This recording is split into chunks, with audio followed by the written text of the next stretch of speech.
സമയത്ത് ഇവിടെ ഒരു യാടൊക്കെ പോലെ. ഹായ് വ്യൂവേഴ്സ്, അപ്പോൾ ഇതാണ് ഈ വീടിൻ്റെ മെയിൻ എൻട്രൻസ് എന്ന് പറയുന്നത്. രണ്ട് സൈഡിൽ ചെയേഴ്സും ലൈറ്റ്സും ഒക്കെ ഉണ്ട്. നമ്മൾ നേരെ കയറി ചെല്ലണത് പ്രെയർ ഏരിയയിലോട്ടാട്ടോ. ആ രൂപക്കൂടും അവിടെ താഴെ ഇരിക്കുന്ന ക്യാൻഡിൽ സ്റ്റാൻഡ്സും എല്ലാം തന്നെ പണിയിപ്പിച്ചതാണ്. പിന്നെ ഇവിടെ ഒരു കുട്ടി ഡെക്കോർ ഐറ്റം വെച്ചിട്ടുണ്ട്. രണ്ട് ചെയേഴ്സ് പ്രൊവൈഡ് ചെയ്തിട്ടുണ്ട് ഇരുന്ന് പ്രാർത്ഥിക്കാൻ വേണ്ടിയിട്ട്. പിന്നെ ലെഫ്റ്റ് സൈഡിലാണ് ലിവിങ് ഏരിയ വരുന്നത്. ഒരു പ്രത്യേക ഭംഗിയാട്ടോ ഈ ലിവിങ് ഏരിയയ്ക്ക്. അത് ഇവിടെ ഒരു റൂമിലും കർട്ടൻസ് ഇട്ടിട്ടില്ല കേട്ടോ. പണ്ടത്തെ വീടുകളിലൊന്നും കർട്ടൻസ് ഇല്ലല്ലോ. അത് കാരണം തന്നെ സൂര്യപ്രകാശം കയറി വരുമ്പം ഒരു പ്രത്യേക ഭംഗിയായി ഈ റൂമിന്. പിന്നെ ഇവിടെ കുറച്ച് കുട്ടി കുട്ടി ഡെക്കോർ ഐറ്റംസ് വെച്ചിട്ടുണ്ട്. ലോക്ക് ഉണ്ട്, ഒരു കുട്ടി ഏഞ്ചലുണ്ട്, ഒരു ജിറാഫ് ഉണ്ട്. പിന്നെ ഈ വീട്ടിൽ വാം ലൈറ്റ് മാത്രമേ യൂസ് ചെയ്തിട്ടുള്ളൂ. പിന്നെ അതും ഈ പെട്ടിയും ആൻറ്റിക് ഷോപ്പിൽ നിന്ന് വാങ്ങിച്ചതാണ്. കണ്ട സൂര്യപ്രകാശം ഇങ്ങനെ ടൈലിലേക്കൊക്കെ അടിക്കുമ്പോൾ ഒരു പ്രത്യേക ഭംഗിയായി ഈ റൂമിന്. ഞങ്ങൾ വോയിസ് ഓവർ കിടക്കുന്നത് എന്താണെന്ന് വെച്ചാൽ തൊട്ടടുത്തുള്ള പള്ളിയിൽ തിരുനാളാണ്. അതുകൊണ്ട് നല്ല സൗണ്ട് അവിടെ നിന്ന് നിങ്ങൾ തുടക്കം കുറച്ച് കേട്ട് കാണും പള്ളിയിലത്തെ സൗണ്ടൊക്കെ. അപ്പോൾ ഇനി നമ്മൾ കാണുന്നത് ടി വി ഏരിയ കേട്ടോ. ഒരു സോഫയും രണ്ട് സ്റ്റൂളും കൊടുത്തിട്ടുണ്ട്. അതേപോലെ തന്നെ ടി വിയുടെ താഴെയായിട്ട് ഒരു സ്റ്റോറേജ് സ്പേസും അതിൻ്റെ മുകളിലും കുട്ടി കുട്ടി ഡെക്കോറൊക്കെ വെച്ചിട്ടുണ്ട് കേട്ടോ. അപ്പം നമ്മൾ ഇനി പോകാൻ പോകുന്നത് ഞങ്ങളുടെ കസിൻ സിസ്റ്റേഴ്സിൻ്റെ റൂമിലേക്കാണ്. മെറും ചേച്ചിയും കാതറിൻ ചേച്ചീൻ്റെ റൂമാട്ടോ. ഈ ബെഡൊക്കെ അവർ പണിയിപ്പിച്ചതാണ്. ബെഡ്ഷീറ്റൊക്കെ നല്ല സിമ്പിൾ ബെഡ്ഷീറ്റ് അല്ല, എനിക്ക് ഭയങ്കരമായിട്ട് ഇഷ്ടമായി. പിന്നെ നമ്മളിനി പോകാൻ പോകുന്നത് ബാത്റൂമിലേക്കാണ്. നമ്മളെല്ലാ ബാത്റൂമൊന്നും കാണിക്കുന്നില്ല. എന്താണെന്ന് വെച്ച് കഴിഞ്ഞാൽ എല്ലാ അറ്റാച്ച്ഡ് ബാത്റൂമും സെയിം ആണ്. നമ്മളെല്ലാ ബാത്റൂമൊന്നും കാണിക്കുന്നില്ല. പിന്നെ അത് ഇവിടെ ഒരു വാർഡ്രോ ഉണ്ട്, പിന്നെ അവിടെ ഒരു ടേബിളുണ്ട്. പിന്നെ ഈ റൂമിൽ മാത്രമേ കർട്ടനുള്ളൂ, വേറൊരു റൂമിലും കർട്ടൻ ഇല്ല. ഇത് നല്ല പ്ലെയിൻ ഗ്ലാസ് ആണ്. പിന്നെ ഈ ബെഡിൻ്റെ രണ്ട് സൈഡിലായിട്ട് സൈഡ് ടേബിളുണ്ട് കേട്ടോ. പിന്നെ അവിടെ ഒരു മേക്കപ്പ് ടേബിളൊക്കെ പോലെ ഒരു ടേബിളുണ്ട്. ഇനി നമ്മൾ പോകാൻ പോകുന്നത് നമ്മുടെ ഗസ്റ്റ് റൂമിലേക്കാണ്. ഈ വീട്ടിൽ പ്രൈവസിക്ക് വേണ്ടിയിട്ട് ബെഡ്റൂംസൊക്കെ പല പല സ്ഥലത്തായിട്ടാട്ടോ. അതേപോലെ തന്നെ ഈ വീടിൻ്റെ ഔട്ട്ഡോർ വീഡിയോ കണ്ടിട്ടില്ലെങ്കിൽ അതും കാണണം. അതേപോലെ തന്നെ ലൈക്കും ഷെയറും ചെയ്യണം കേട്ടോ. ഇതാണ് ഈ വീടിൻ്റെ ഹാൻഡ് വാഷ് ഏരിയ എന്ന് പറയുന്നത്. അതിൻ്റെ താഴെയായിട്ട് സ്റ്റോറേജ് സ്പേസും കൊടുത്തിട്ടുണ്ട്. പിന്നെ ഇവിടെ ഒരു കോപ്പർ ടച്ചാണ് കൊടുത്തേക്കുന്നത്. അതേപോലെ തന്നെ ചെടികൾക്കും ഇമ്പോർട്ടൻസ് കൊടുത്തിട്ടുണ്ട് ഈ വീട്ടിൽ. പിന്നെ ഇവിടെ ഒരു സ്ലൈഡിങ് ഡോറുണ്ട്.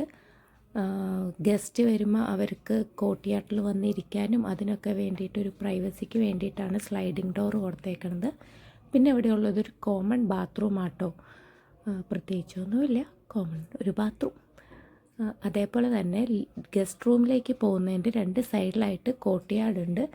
മഴയൊക്കെ പെയ്യുമ്പോൾ നല്ല രസമാട്ടോ ഇവിടെ ഇരുന്ന് ചായയൊക്കെ കുടിക്കാനായിട്ട്. അപ്പോൾ നേരെ കാണുന്നതാണ് ഗസ്റ്റ് റൂം എന്ന് പറയുന്നത്. വെൽക്കം, നമസ്തേ. അപ്പം ഇതാണ് ഞങ്ങളിവിടെ ആട്ടോ സ്റ്റേ ചെയ്യുന്നതുകൊണ്ട് കുറച്ച് ടേബിളിലൊക്കെ ഞങ്ങളുടെ കുറച്ച് സാധനങ്ങൾ കാണും. ഇതാട്ടോ ബെഡ്, നല്ല സിമ്പിളായിട്ടുള്ള ബെഡ്ഷീറ്റ് കണ്ടോ. അവിടെ ഞങ്ങളുടെ കുറച്ച് സാധനങ്ങളൊക്കെ ഇരിപ്പുണ്ട്. പിന്നെ അത് ഇവിടെയും വാം ലൈറ്റ് ആട്ടോ കൊടുത്തേക്കുന്നത്. പിന്നെ സൈഡ് ടേബിൾ, ബെഡിൻ്റെ രണ്ട് സൈഡിലും സൈഡ് ടേബിളുണ്ട്, വാർഡ്രോ ഉണ്ട്. ഇതാട്ടോ ബാത്റൂം എന്ന് പറയുന്നത്. ഇവിടെ വാർഡ്രോ ഒക്കെ എടുത്തിട്ടുണ്ട്. കോട്ടിയാടൊക്കെ നല്ല രസമാട്ടോ, കോട്ടിയാടൊക്കെ ഉണ്ട്. ഇനി നമ്മൾ നേരെ പോകാൻ പോകുന്നത് ഡൈനിങ് റൂമിലേക്കാണ്. ഇതാണ് നമ്മുടെ ഡൈനിങ് റൂം എന്ന് പറയുന്നത്. ഗസ്റ്റ് വരുമ്പോൾ മാത്രമേ ഈ ഡൈനിങ് ടേബിൾ യൂസ് ചെയ്യാറുള്ളൂ. അല്ലാത്തപ്പോൾ കിച്ചണിൽ ഒരു കുട്ടി ഡൈനിങ് ടേബിളുണ്ട്, അവിടെ ആട്ടോ ഫുഡൊക്കെ കഴിക്കാറ്.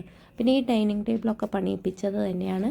പിന്നെ ഇവിടെയുണ്ട് കുട്ടി ഡെക്കോർ ഐറ്റംസിനുണ്ട്, കുട്ടി മാലാഖമാർ. ഇത് ചേട്ടായിക്ക് പിള്ളേർ ബർത്ത്ഡേ ഗിഫ്റ്റിന് കൊടുത്ത ഇതാട്ടോ. പിന്നെ ഇവിടെയും ഷോക്കേസിൽ പ്ലേറ്റും ബൗൾസൊക്കെ വയ്ക്കാനുള്ള സ്റ്റോറേജ് സ്പേസ് ഉണ്ട്. ഇതാണ് ഹോളിൻ്റെ വ്യൂ എന്ന് പറയണത്. ഇനി നമ്മൾ പോകാൻ പോണത് കിച്ചണിലോട്ടാട്ടോ. ആ നേരെ കാണുന്നത് ഒരു ബെഡ്റൂമാണ്. കിച്ചണിന് ശേഷം ആ ബെഡ്റൂം കാണിച്ചു തരാം കേട്ടോ. അപ്പോൾ ഇതാണ് ഇവിടുത്തെ ഫസ്റ്റ് കിച്ചൺ എന്ന് പറയുന്നത്. ഇവിടെ ഒത്തിരി സ്റ്റോറേജ് സ്പേസ് ഒക്കെ കൊടുത്തിട്ടുണ്ട്. അതേപോലെ തന്നെ പകൽ ഇവിടെ നല്ല സൂര്യപ്രകാശം ആയതുകൊണ്ട് ലൈറ്റിൻ്റെ ആവശ്യമൊന്നുമില്ല കേട്ടോ. ബാത്റൂമിലും കിച്ചൺ വാളിലൊക്കെ സെയിം ടൈൽസ് തന്നെയാണ് യൂസ് ചെയ്തേക്കുന്നത്. അതേപോലെ തന്നെ ഇതാണ് ഞങ്ങൾ പറഞ്ഞ ആ കുട്ടി ഡൈനിങ് ടേബിൾ. അവിടെ ഒരാൾ ഒളിച്ചിരിപ്പുണ്ട് കേട്ടോ, പേടിപ്പിക്കാൻ വേണ്ടിയിട്ട്. ഈ ഡൈനിങ് ടേബിളിൻ്റെ വാഷ് ഏരിയയാണ് ഇത്. കണ്ടോ, ടൈൽസൊക്കെ സെയിം തന്നെയാണ് എല്ലായിടത്തും. ഇനി നമ്മൾ പോകാൻ പോണത് സെക്കൻഡ് കിച്ചണിലോട്ടാണ്. ഈ കിച്ചണിൽ ഈ കളർ കൊടുക്കാൻ കാരണം വെട്ടുകല്ല്, ചെങ്കല്ല് അതിൻ്റെയൊക്കെ ഒരു കളർ ഉദ്ദേശിച്ചാണ് ഇത് കൊടുത്തേക്കുന്നത്. പിന്നെ വോൾ ടൈലിനും ഇവിടെ വ്യത്യാസമുണ്ട്. ഇവിടെ വേറെ ടൈലാട്ടോ കൊടുത്തേക്കണത്. ഈ കിച്ചണിലാണ് മെയിനായിട്ടുള്ള കുക്കിങ്ങും വാഷിങ്ങും ഒക്കെ വരുന്നത്. പിന്നെ ഇവിടെ ഒരു കുട്ടി റൂമുണ്ട്, അതേപോലെ തന്നെ ഒരു കോമൺ ബാത്റൂമുണ്ട്. പിന്നെ വർക്ക് ഏരിയ ഒന്നും കാട്ടണില്ല, ചക്ക മാങ്ങയൊക്കെ വെട്ടാൻ വേണ്ടിയിട്ടാണ് അവിടെ അങ്ങനെ പറഞ്ഞു. ഇത് സെർവൻസ് റൂമായിട്ടാണ്, ഭാവിയിൽ സെർവൻസ് ആരെങ്കിലും വന്നാൽ യൂസ് ചെയ്യാൻ വേണ്ടിയിട്ട്. ഈ റൈറ്റ് സൈഡിലാണ് അയൺ ചെയ്യണ ഏരിയ എല്ലാം. പിന്നെ ഇവിടെ ഇൻവെർട്ടറും സംഭവങ്ങളൊക്കെ ഇരിക്കുന്ന സ്ഥലമാണ്. ഇതാണ് ഞങ്ങളുടെ കസിൻ ബ്രദറിൻ്റെ റൂം, സെബാസ്റ്റ്യൻ. അവിടെ ഒരു എല്ലാ റൂമിലും ഇതുപോലെ ടേബിളുണ്ട്. പിന്നെ ബെഡിൻ്റെ സൈഡിലായിട്ട് സൈഡ് ടേബിളുണ്ട്. ഇതാണ് ബാത്റൂം. അത് നമ്മൾ കാണിക്കുന്നില്ല, സെയിം ബാത്റൂം തന്നെയാണ്. പിന്നെ അതെ ഓർഡറൊക്കെ സെയിം ആണ്, അതുകൊണ്ട് ഞങ്ങൾ അതൊന്നും കാണിക്കുന്നില്ല. ഇനി നമ്മൾ പോകാൻ പോകുന്നത് നമ്മുടെ മാസ്റ്റർ ബെഡ്റൂമിലേക്കാണ്. ഇവിടെ പ്രൈവസിക്ക് വേണ്ടിയിട്ട് ഇങ്ങനെ ഗസ്റ്റൊക്കെ അവിടെ വന്നിരിക്കുമ്പം ഇങ്ങനെ ബെഡ്റൂമിൽ നിന്ന് അടുക്കളയിലേക്ക് പാസ് ചെയ്യുന്നൊന്നും കാണാതിരിക്കാൻ വേണ്ടി അവിടെ ഇതുണ്ട്. അവിടെ തന്നെയാണ് അയണൊക്കെ ചെയ്യുന്നത് കേട്ടോ. പിന്നെ അതേ ഗൈസ്, ഇതാണ് നമ്മുടെ മാസ്റ്റർ ബെഡ്റൂം ഗൈസ്. എനിക്ക് കോൾഡാണ്, അപ്പോൾ ചിലതൊക്കെ അമ്മയാണ് വോയിസ് ഓവർ കൊടുത്തത്. ബെഡിൻ്റെ സൈഡിൽ സൈഡ് ടേബിൾ, പിന്നെ അവർക്ക് എക്സ്ട്രാ ക്ലോത്ത്സ് ഒക്കെ വെക്കാനായിട്ട് ഒരു എക്സ്ട്രാ കബോർഡ് അവർ കൊടുത്തിട്ടുണ്ട്. പിന്നെ ബാത്റൂമൊക്കെ സെയിം തന്നെയാണ് കേട്ടോ, അതുകൊണ്ട് നമ്മൾ അതൊന്നും കാണിക്കുന്നില്ല. ഗൈസ്, അപ്പം അവിടെ നേരെ കാണുന്നതാണ് ഇവിടുത്തെ അമ്മച്ചീൻ്റെ റൂമാണ്. അപ്പം അമ്മച്ചി കിടക്കാം കേട്ടോ, അതുകൊണ്ട് ഞങ്ങൾക്ക് അത് എടുക്കാൻ പറ്റിയില്ല. ബാക്കിയുള്ളതൊക്കെ നമ്മൾ നന്നായിട്ട് എടുത്തിട്ടുണ്ട്. പിന്നെ ഇനി നമ്മൾ പോകാൻ പോകുന്നതാണ് സെക്കൻഡ് എൻട്രൻസ് ആട്ടോ. സെക്കൻഡ് എൻട്രൻസിൻ്റെ അവിടെയാണ് നമ്മൾ പോകാൻ പോകുന്നത്. ഇതാണ് ഗൈസ് നമ്മുടെ സെക്കൻഡ് എൻട്രൻസ്, അവിടെ നിൽക്കുമ്പോഴുള്ള വ്യൂ. പിന്നെ ഇവിടെ നിന്ന് കാറൊക്കെ ഡ്രൈവ് ചെയ്ത് വരുമ്പം ഇതിൽ കൂടെ കയറാനായിരിക്കും എളുപ്പം. മെയിൻ എൻട്രൻസിൽ കൂടെ കയറാൻ കുറച്ച് പാടായിരിക്കും, എന്ന് വെച്ചാൽ വളച്ചൊക്കെ നിർത്തുമ്പം. പിന്നെ അവിടെ ഒരു ചാരു കസാര, ഇവിടെ 2 ചെയർ, ചെടികളും വെച്ചിട്ടുണ്ട്.